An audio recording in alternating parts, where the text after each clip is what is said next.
Hi, people of the Philippines and people of the world. Hit the button below.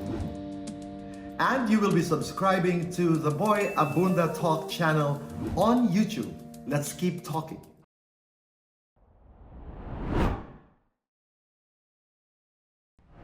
Good evening. Welcome to The Interviewer and Attorney Teresita Marbibe. Maraming salamat po for this interview. You're welcome. Maraming salamat, Gigo. JP, thank you. Clark, Valentine, Rommel, and of course, Attorney Marbibe. Halos isang taon na.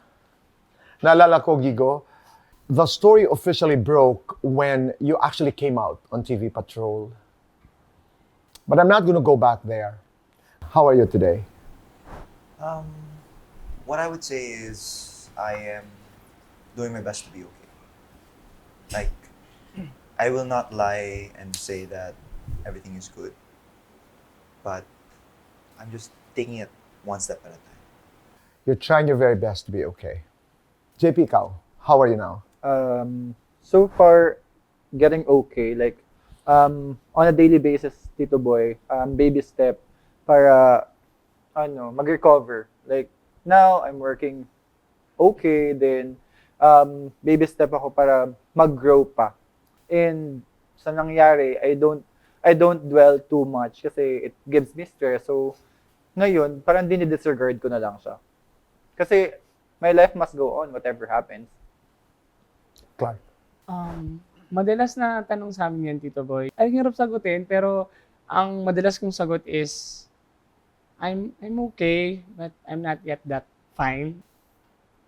Valentine. Surviving because it's parang a restart of what I built. I mean, my reputation since I was young, it was stained, and right now I'm trying to start in a clean state. Yeah, surviving and trying to move on. Rommel. Yun, okay naman po. At tinatry ko pa mas maging okay pa. Actually, kagaling ko lang kahapon sa Iloilo. Umuwi ako, nag-celebrate ng Christmas with my family. First time ko makauwi after nung nangyari. So, masaya ako na nakita ko ulit yung family ko. Tapos, nakabalik na ako sa work ko. Nasaan ang kaso? Ito yung gusto naming malaman. Actually, tuloy-tuloy pa rin ang kaso. Hindi pa rin sila tapos. Kasi kahit sila nanalo, there is an appeal to the Department of Justice. But we already informed them beforehand that even if you win, it will not end the problem yet. Or whoever wins, whether the Dacera or them, one will appeal the case. So it might go up to the Supreme Court. So mahaba pa ang tatakbuhin ng kasong ito. Pero wala bang ibang paraan, Attorney? Wala ho ba kayong nakikitang paraan katulad ng halimbawa ng pag-uusap ng parehong partido? I think that's the only way. I advise them that it's better to have a compromise or go to mediation without necessarily paying them, just to forget it. Okay. Are you guys, any of you willing to reach out and attempt at an amicable settlement through a conversation, for example, between parties, among parties? Kung ako tatanungin, Tito Boy, yes, willing naman po ako mag-reach out sa family kung bibigyan ng chance. Pero wala pang nagre-reach out? Wala pa, as of now. So this is the first time we are publicly talking na ikaw, Rommel, bilang kaibigan ni Christine, ay willing mag-reach out. Yes po. Babalikan ko lamang si Gigo. Gigo, yun nga, it hasn't been very easy, but you're trying to be okay. Have you stopped blaming yourself and others? I don't know. That's the thing. Because I lost a lot. I lost not only my mom. Financially, me and my brother are not well off anymore. I mean, we are thankful that we can eat every day, but we lost a lot financially. And I tried to look for a job, 200 applications, 100 rejections, 100 no replies, and It just took my friend to give me a job so that I could earn something. Our restaurant is about to be closed for unforeseen circumstances that are beyond our control. I'm also been diagnosed of depression, anxiety, and high blood pressure. And I'm paying meds about 10,000 a month. So, I don't know who to blame. Gigo, nung sinabi mong nag-apply ka sa trabaho, napakaraming rejections, ang bilang mo dun sa 4 na buwan ay pagkatapos pumanaw ng iyong ina? Or pagkatapos ng kaso? I tried applying July because that's when I found out, oh, we have so much debt to pay off because she had so many investments that because nagka-pandemic and because she passed away, it didn't push through. And then our restaurant was closed because of the lockdowns. And until now, I can't even build my mama mausoleum. She still doesn't have one. Gigo, who takes care of your house? I only ask because I remember my first interview with you guys happened in your house. We do. Me and my brother. We sold some of the paintings, some of my mom's jewelry, stuff, just to survive. We are holding on because we have no choice. Are you hopeful? I am, because at least the silver lining of this year was that I found my boyfriend. I think if I were to say something, what kept me going was him. He kept me until now, like, holds my hand every time, even the one who spends for me. So I'm thankful that I found someone that I can go through this with. JP, sabi mo kanina, hindi mo binabalikan yung nangyari kasi nade-depress ka. Yeah. So, how's that? I mean, you know, marami ka nakakasalubungan. People would say, how are you doing? Katulad ng sabi nga nila. Do you totally ignore that? Have you totally forgotten? Deliberate ba yung ayoko na balikan yon? I don't take it negatively though. It's just that if ever some of my friends ask me about it, it's very easy for me to open up. Kasi parang the more I open it, like, people are very comfortable talking na sa ganong issue. Ngayon, parang I can totally say na I'm strong enough to handle those things kasi nadaanan ko na yung yung hardest part na inaatake ka na anxiety mo, na nagkaka-stress ka on a daily basis, you have fear of your life. So for me, parang hindi ko na siya tinitake negatively kasi pag tinake siya negatively, baka siya yung mag-trigger sa akin na pwede ako mamatay anytime. Kasi tomorrow is not a promise. So as much as possible, I'm trying to enjoy my life. JP, kanina, naitanong ko lang kay Gigo at nagamit ko yung salitang blame kasi pag may nangyayari sa buhay at pag huminto tayo, and then when we assess things, dumadaan minsan sa pagkakataon na saan ba ako nagkamali? Saan ba sila nagkamali? Sana hindi na lang ako pumunta doon. I'm referring, of course, to that party. May mga pagkakataon ba na dinadaanan mo yung mga pag-iisip na gano'n? I can't blame anyone, but then what happened is make us stronger. And not only that, parang mas naging yung friendship namin mas nabuo. So like, hindi ko siya makonsider as I can't blame anyone. Okay. And then I'm not even blaming myself na I did go there because I want to have a party with my friends. Because it's part of life. Sa nakaraang taon, ano yung salita na pinakanasaktan ka na itinapon sa'yo? For me, there are some words na sinabihan kami ng rapist, drug addict, then killer.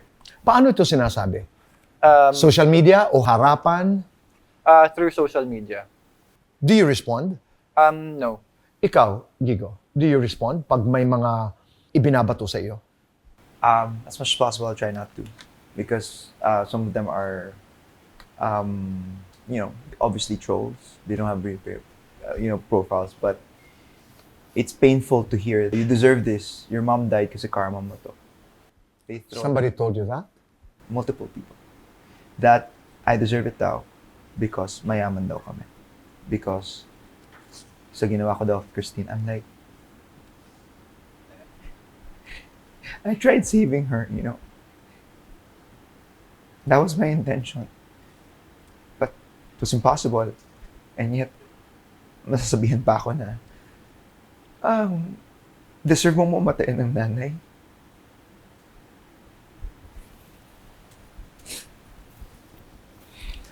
Let me go to Clark. Sabi mo, I try to be okay sa trabaho, but it's not okay. Explain that, Clark. I'm lucky enough na makapag-work pa din sa company namin. And siguro yung mental state lang minsan na yan, naaalala ko din. Para kaming... Anong naalala mo, Clark? Yung minsan naalala ko pa din yung mga nangyari. Parang yung iba kasi sa kanila parang naka-move on na daw sila, yung mga tao. So may mga fragments pa din minsan naalala ko. Minsan pauwi lang ako, bigla ko lang naalala. Do you regret that you went to the party, December 31 of 2020? There are times na nagregret ako, pero ina-accept ko naman talaga na things happen for a reason. Sa trabaho, paano ang trato sa'yo ng mga katrabaho mo? They're very welcoming naman dito, boy. Talagang nakita ko yung support nila. Sila actually yung para naging backbone ko din. Sinuportahan ako ng mga managers and mga ka-work. And as for the trolls, hindi rin ako nagre-respond. Sila yung nagre-respond. So sila yung parang katulong ko din and yung mga nandyan para sa akin. Clark, was there a time that you became so angry, that you became so frustrated dahil sa lahat ng nangyari? Yung feeling kasi dito, boy, parang parang blank. Pagod lang yung utak mo kakaisip na bakit ganito yung nangyari. Tapos ako kasi yung taong matagal akong mag-cope and I overthink a lot. Pero kakaisip ko lang ng kakaisip. Hindi ko masabi kung galit ba ako or may biniblame ako. Mm-hmm. Okay. Valentine, ikaw? Yung life ko nag-turn around 360 degrees. Kasi like Gigo, my dad who banished me from our home, he passed away. And he passed away na hindi kami okay. Klaro ko lang. Ang tatay mo, pinaalis ka sa inyong tahanan. Yeah. Kailan to nangyari? Nung nalaman niya po na na gay po ako. Kailan ito? Nung Dacera Case. Yeah. Because That's of why the we had to Dacera adopt case. him. Gigo That was the the reason one. why he was staying with you. And they all stayed with us. Okay, all right. Yeah. So, pinaalis. Galit ang tatay nung pinaalis ka. Yeah. So, Yeah. pinalayas ka. Yes. Okay, and then? And then Gigo and Tita Claire kinupkup nila ako. They adopted me, let me stay there until certain amount of time. Then just this May 13, my dad passed away, stroke. And then when I went to the hospital, they were trying to revive him pero ang hirap po pumasok dahil sa pandemic protocols. Tapos po nung pumunta ako doon, lifeless na po siya, hindi na po siya ma-revive. Yung reaction ko doon, parang natatakot akong i-hug siya or what, feeling ko kasi galit pa rin siya sa akin. Pero nag-apologize ako sa kanya na I didn't become honest of who I am. Na, kasi he thinks I betrayed him eh. Pinaalam ko sa kanya na straight ako. Pero ayun, only to found out that I was gay. So ayun, I apologized to him. And I cried because hindi kami nakapag-ayos. The last time I spoke to him was yung I told him na I was gay. Our last conversation was hindi maganda. So, maliban sa pagpanaw ng iyong ama, ano pa ang mga naganap? Sinisi mo ba ang sarili mo? Yeah, partly I blamed myself na sana hindi na lang ako pumunta. I have regrets talaga. Kasi ang daming nag-shift sa buhay ko. I've lost friends, I lost my job, my reputation was stained. Yung life ko nagbago. Like, everything I do now, parang eyes is on me. Parang ganon. Sobrang I cannot do what I used to do before. Prior to that, you have been living from one place to Yes. another, bringing along with you. Yeah, I do have a luggage. I always sleep over to different kinds of house. Una kay Gigo, tapos sa tita ko, tapos minsan nakiki-overnight ako sa friends ko. I didn't have a permanent address. But do you have one now? Yes, now I was able to get back to my room. Yung sinasabi mong you lost friends. I've learned that yung kasabihan na a friend to many is a friend to none. They're just there when pag masaya, pero pag ganito na yung parang may hardship na, iiwan ka na nila. Valentine, ito yung mga kaibigan na naniniwala o naniwala na merong kang krimen na ginawa. They don't want to be friends with me kasi feeling nila I have a bad reputation. Ganon. And that bad reputation Is yung Dacera case po na hinayaan ko mamatay yung friend ko, di ko daw inalagaan. Pero they did see naman sa CCTV how I did my best to take care of her. Alagaan siya, kahit lasing siya, binubuhat ko siya, pinapainom ko siya ng tubig. Yun. Trabaho, paano naapektuhan?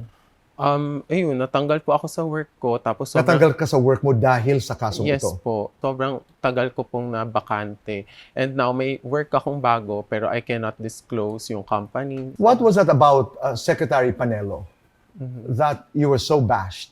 I Yeah. remember that. Kasi si Secretary Panelo is a good friend of Tita Claire de la Fuente. We were going to seek legal advice from Secretary Panelo with Tita Claire.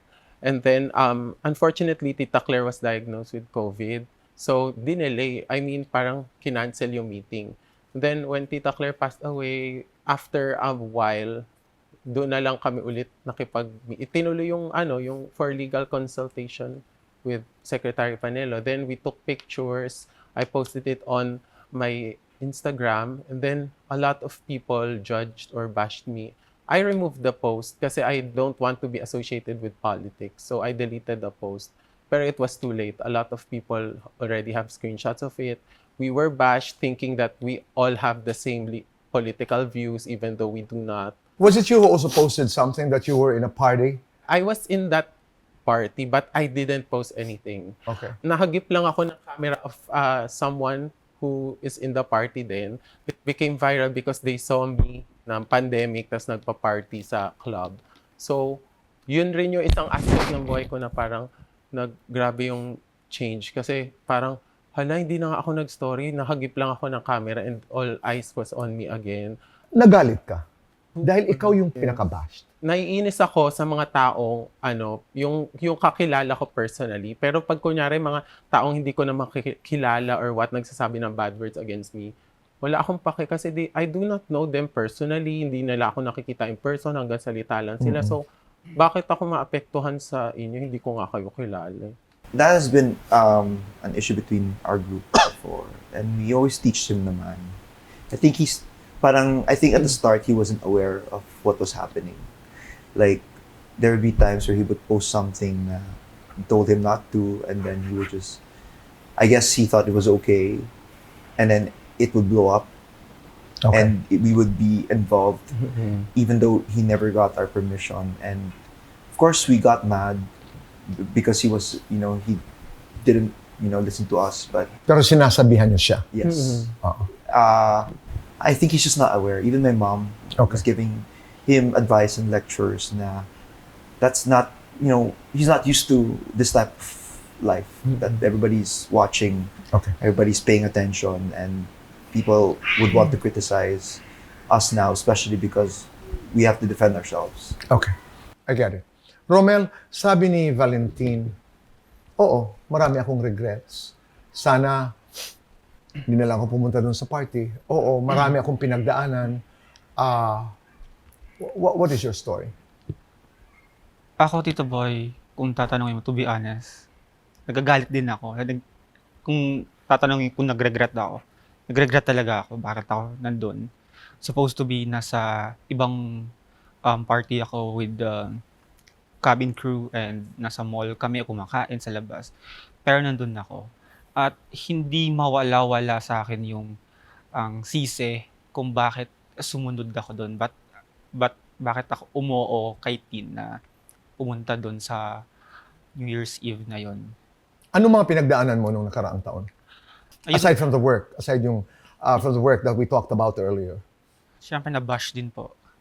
Tapos Mga kaibigan. May mga kaibigan bang umiwas sa'yo Meron dahil po. na-involved ka Meron dito sa po. kasong ito? na akala nila na pabaya kaming kaibigan, na wala kaming kwenta pag halimbawa yung isa na ngailangan kasi lasing, hindi namin alaga, pababayaan lang namin. Hindi naman po yung gano'n yung nangyari. Halos everyday nakakatanggap ako ng message na mamamatay tao, drug addict. Bilang isang anak ng pulis, ng dating pulis, masakit yon kasi maayos yung pagpapalaki ng dad ko. Never ako nagkaroon or never kami nagkaroon magkakapatid ng record na nagda-drugs kami o nakikipagrambulan kami. Wala kaming ganun na record sa province namin. Ngayon lang, kahit di naman totoo, kahit wala naman nangyaring ganun, ganun yung binabato sa amin. So parang, bakit ba nangyari to? Bakit parang sinira ko yung pangalan ng tatay ko na na pulis pa naman yung tatay ko. Ano ang reaksyon ng pamilya mo? Nung una, si mama sobrang na stress. Hindi kumakain, hindi nakakatulog. Especially nung nasa loob kami ng detention room. Sobrang worried siya na baka kung anong mangyari sa akin. Actually, mas nag-worry ako kasi kahit nasa loob ako ng detention kasi syempre si mama, kilala ko yung nanay ko pag na-depress, di talaga kakain yun hanggang sa magkasakit na lang. So, yun talaga yung ano ko. Pero ngayon, Tito Boy, okay yung family ko. May nag-react ba sa inyo? Because Gigo talked about his family. Mga pamilya nyo, paano sila nag-react? Paano sila naapektuhan? JP and Clark. And even you, Valentine, because narinig ko lang yung kwento tungkol sa dad mo. Ano ang reaksyon? Yung mami ko dito, boy, like, every day nag-overthink siya. So, as much as possible, kung ano yung sinasabi sa akin ng lawyers namin, kung ano yung sinasabi ni Tita Claire, I'm not trying to relay it to her. Kasi pag nirelay ko siya, iniisip ko parang, baka maging burden na ako sa mami ko. Tapos, baka yun yung maging cause ng death niya pag sobrang stress siya. Wherein, parang hindi ko kaya na mawalan ako ng mama. Kasi my mom is my greatest fear. Greatest fear and love. Sobra. Parang yung iisipin niyang stress na pwedeng mangyari sa akin, isasarili ko na lang. I'm trying to be selfish on my own na if I know na malaapektuhan yung mami ko or something might happen to my family, I won't share it. So, Yeah, doon na lang ako nag-defend. Remember nung nasa presinto kami and he was in jail, he didn't want to tell his mom. He wanted to talk to his friends and whoever, not his mom. And at that point, we didn't understand. Kasi hindi pa natin alam ang kwentong ito. Yeah. Oo, yung dynamics between you and your mother. Yeah, actually, we're not in good terms that Time. Tapos, I did call my friend whose sister is a lawyer. So, sabi ko, anong gagawin kong action, ganto-ganto. So, sabi nung friend ko na, call your mom now. Sabi ko, I can't eat my pride, but during that time na ikukulong na kami, na hindi ko matanggap. Kasi ang ayos ng work ko, ang ayos ng buhay ko, I cried a lot to my mom. Sabi ko, this is really a burden for me. And ayokong isipin na mama ko na sa sobrang kalokohan ko, ganito yung nangyari sa akin. And you can imagine how your mom reacted. Yung mga sinasabi nila, Rommel, na tinatawag kayong mamamatay tao, Yeah. rapists. You can imagine what you put your mom into. Exactly. Kasi Because I used to talk to Claire about it. Yeah, Oo. his mom didn't leave the precinct while they were there. Hindi umalis. hindi umaalis yung mami ko. And She was calling me also. what really breaks my heart is nung nakita kong umiiyak yung mami ko na I was accused on a thing that I didn't do, doon talaga ako sobrang nadudurog. Kasi kaya kong makita yung nagagalit yung mami ko, but wag mong papaiyakin sa harap ko yung mami ko kasi lalaban talaga ako. Clark, ikaw, pamilya mo. Hindi kasi kami masyado nag-uusap. Hindi ko alam kung may gap ba or what. It's just that alam kong sobrang na-stress talaga sila sa nangyari. Feeling ko kasi parang kasalanan ko lahat. Ganun. Pero, Tito Boy, I have to say na the first time I met his parents were here in this house when the first time we were all gonna meet after the incident, and we were having our first press conference, and they were being chased down by 2 cars going here.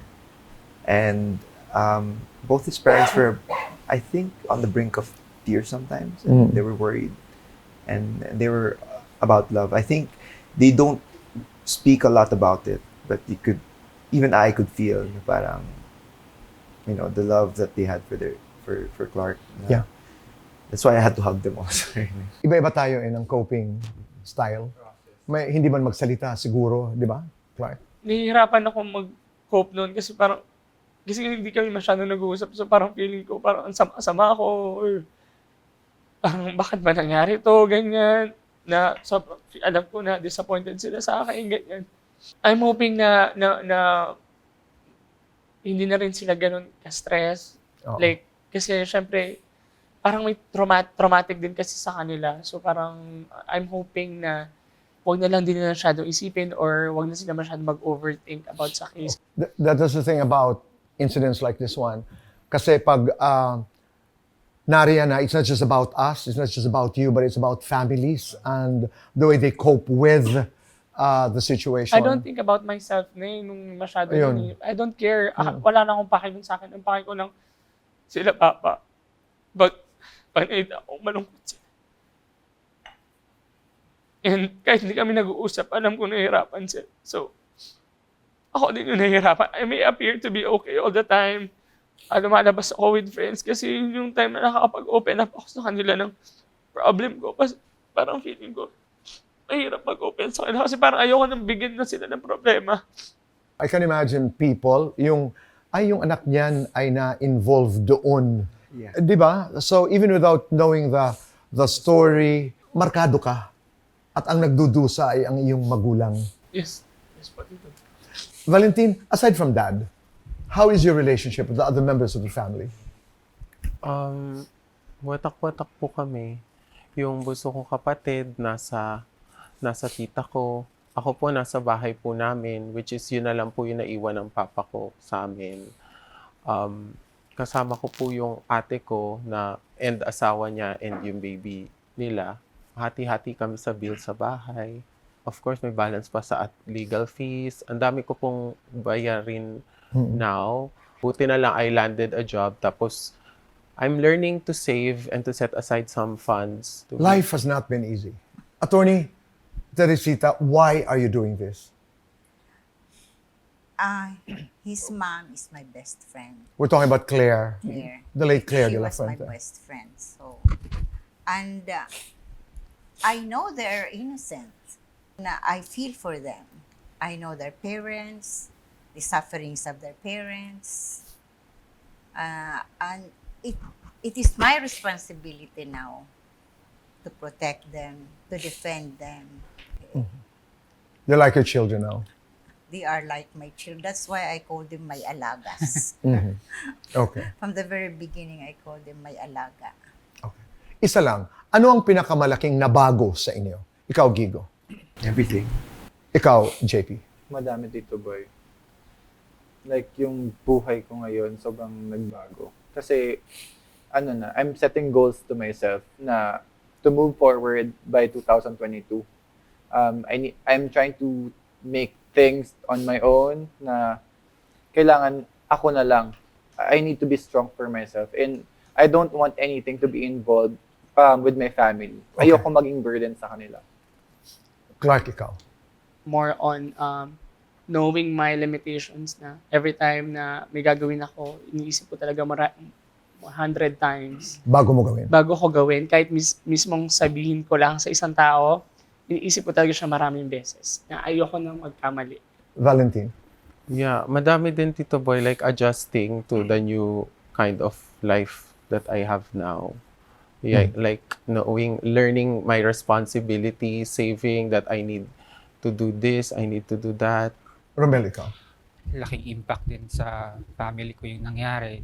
But anyway, dahil sa nangyari na to, na may na-discover din ako sa sarili ko na kaya ko palang gawin yung ganito. Especially, lalo na financial advisor na ako. And then, meron na rin akong YouTube channel kahit papano. So, may na-discover ko yung mga hindi ko kayang gawin dati. Nagagawa ko na siya. Pinakamahalagang leksyon na masasabi ninyo. Ikaw, Rommel. Dapat family muna, unahin natin. Huwag na lang, limitahan natin yung party-party sa labas. Focus sa career, mahalin ang family, kasi sila talagang unang kakapitan, ang tatawagin mo pag sa oras ng ano. And always pray to God. Yun po. Valentine, ikaw. Pinakamahalagang leksyon. For me, I've learned na procrastination is the thief of time. Kasi if you procrastinate, you tend to delay things na dapat ginagawa mo. For example, you have work or you have a schedule right now. umabsent ka doon to go to like a party. And then, si God, di ba, parang schedule ka niya na kailangan nandito ka eh. Pero ikaw yung tumakas sa what you need to do and pumunta ka sa something. So, that's the time when things change. How is that relevant to your story? Kasi ako, may pasok kasi ako nung time na yon. Pero nung in-invite ako ni Rom, sabi niya, once a year lang to, pagbigyan mo na ako. So ako sabi ko, sige, once a year lang naman. Nag-absent ako, I made up, sabi ko, may sakit ako or I'm not feeling well just to spend time with my friend. And look what happened to my life. Okay. I get it. Clark, ikaw. Obey your parents. Yung biggest ko talaga. JP. For me, siguro yung love your family more than yourself. Kasi what I've learned is tomorrow is not a promise. So you can tell kung ano yung mangyayari tomorrow. Gigo, ikaw. Honestly, Tito Boy, I'm still trying to figure out because my story is not yet over Yeah. and I'm still struggling. If there's one thing that I've learned that I could say is how to keep your own peace, how to not listen to other people muna, and know that the truth is the only thing that matters sometimes, na you don't listen to other people. My psychologist was like diagnosing with me with the need of pleasing people, that I forgot myself. Oprah says that the disease to please. So I forgot to take care of myself throughout this journey, and I was depleted a lot of energy, a lot of not only financially but emotion, Yeah. and I didn't find time to take care of myself. Now is the time that I really need to just take my time. And Pero yung silver lining, Gigo, is that you have a love life. besides a love life, I realized that my friends are my real family. Like I have this two group of friends, or three actually, who while my mom, I was under lockdown. Our house was locked down, and my mom died. So our cook was quarantined, so she couldn't cook. They sent for 2 weeks. They sent breakfast, lunch, dinner. No questions asked. Then they were the ones who picked up my mom's stuff. Kasi hindi ako makalabas ng bahay. So, from Makati, punta sila ng Las Piñas para kunin yung bag ng mom ko para magamit namin yung cellphone niya. Para makontak lahat na kailangan namin i-contact. They're the ones who call me constantly para lang alamin ko paano ako. I realized that I am very blessed with real friends who never turned their back on me. Were the first ones to defend, and one of them even gave me a job because they knew I was desperate. So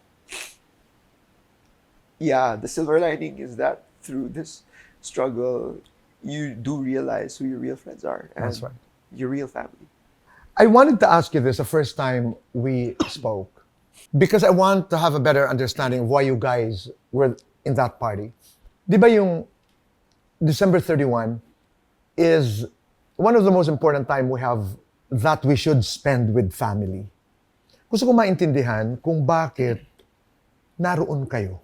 Who was late ba? Who Clark. had to join? Yes. Clark, na parang you came 1 from... a.m. So, nag-celebrate muna ako with family. And then, And then, at that time, kasi maraming invites and also, dun din sa group chat namin na si Tin talaga nag-i-invite mag-hotel.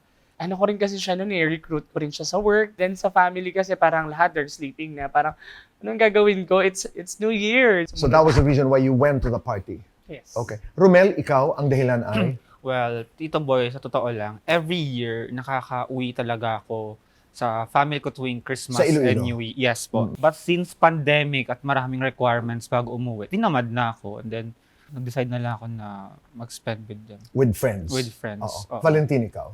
Iba yung Lunar New Year sa regular New Year. So, I didn't want to spend my New Year working.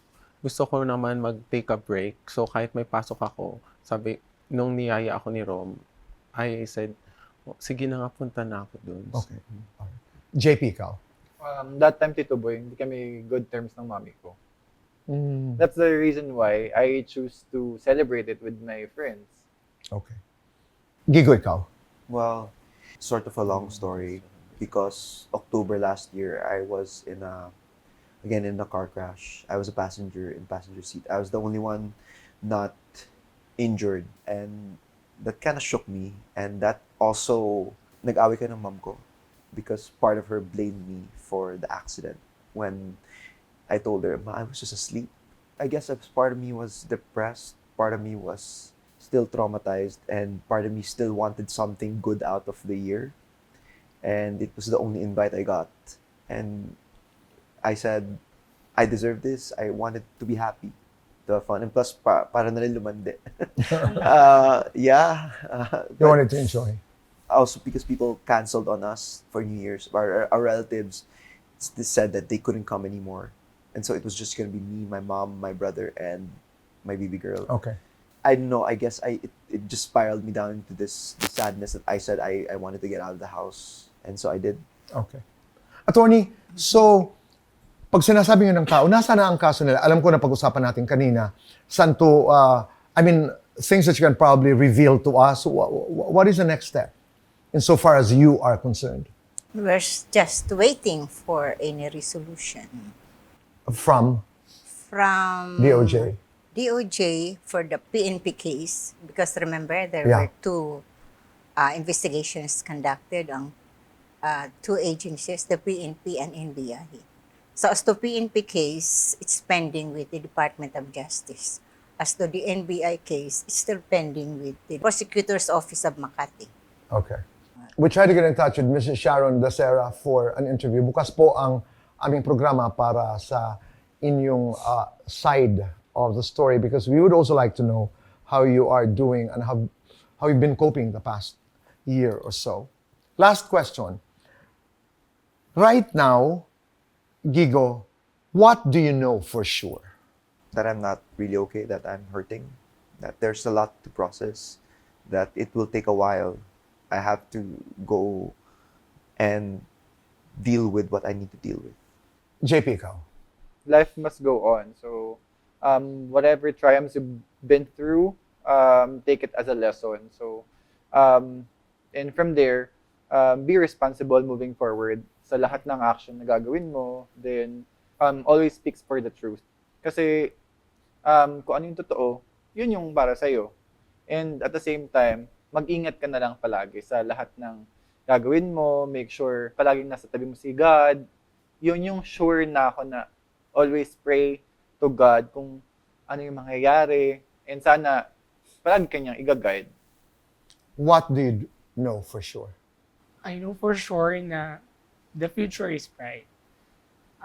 Yeah, like sabi nga ni JP, like must go on and and trust God that God is always there for us. Every step of the way. And I really believe that na siya talagang dahilan kung bakit kami okay ngayon. Yung safe kami. Safe kami lahat. So, I know for sure the future is bright and everything will be okay. Valentine, ikaw. I know for sure that whatever you do, people will have something to say, regardless if it's good or bad.